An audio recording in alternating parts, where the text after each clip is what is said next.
madaxweynaha Puntland golaha baarlamaanka Puntland xukuumadda salaadiinta inaan maanta ku tukado oo la ciido shacabweynaha reer Puntland anigoo shalay maanta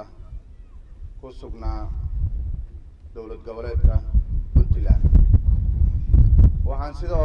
sidoo kale munaasabadan uga faa'iideysanayaa meel ay joogaanba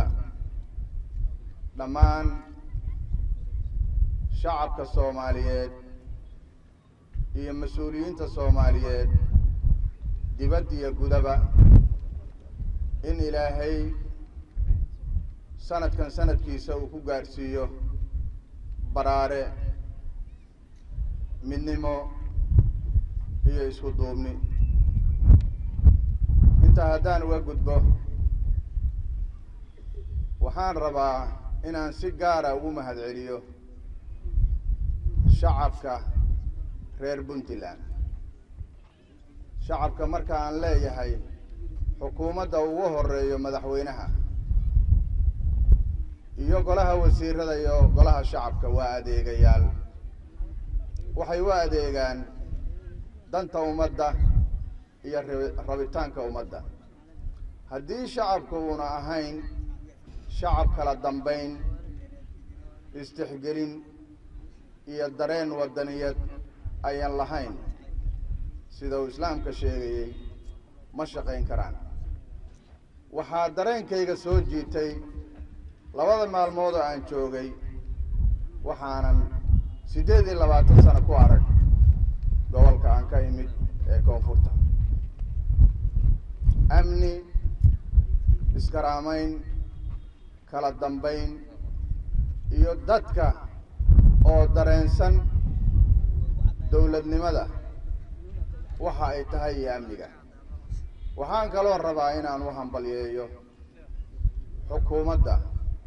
ama dowladda ugu sareeyo madaxweyne Cabdiweli halkan ilaa iyo qardha xalay kowdii habeenimo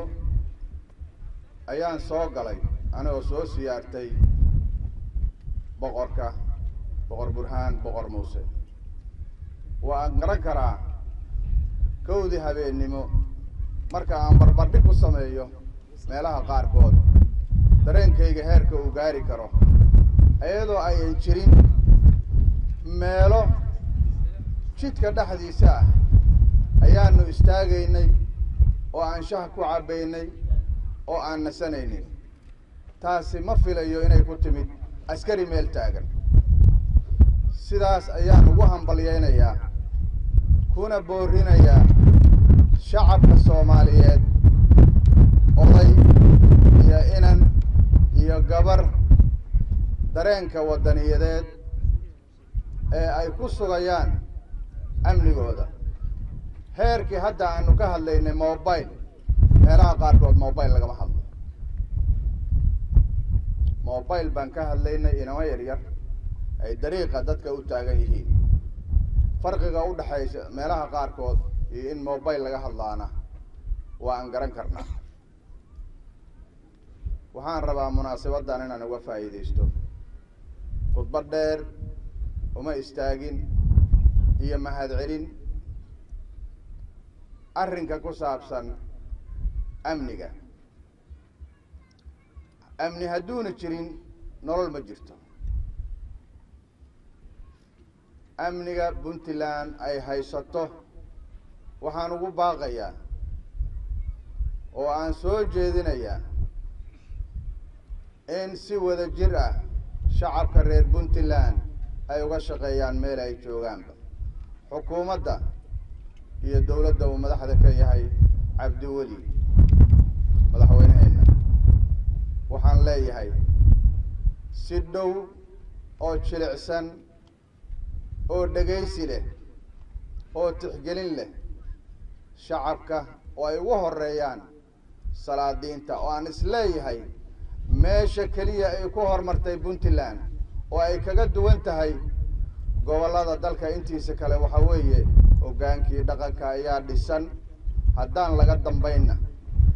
nolosha iyo kala dambaynta iyo dowladnimada wax badan ayaa nusqaan ka imaanaysa hoggaanka dhaqanka oo ugu sarreeya boqorka waxaan leeyahay soo jireennimada waayo aragnimada kala dambaynta aad ku hagaysaan shacabka Soomaaliyeed kuna xulanaysaan hoggaan saxa aad baad ugu mahadsantihiin arrimahaas waxay mudan tahay in lagu daydo waxaan rabaa halkan inaan shacabka reer Puntland uga soo gudbiyo salaanaan ka sido guddoonka baarlamaanka dowladda federaalka Soomaaliyeed labadiisii gole waxayna idin leeyihiin anigoo ku hadlaya afkoodii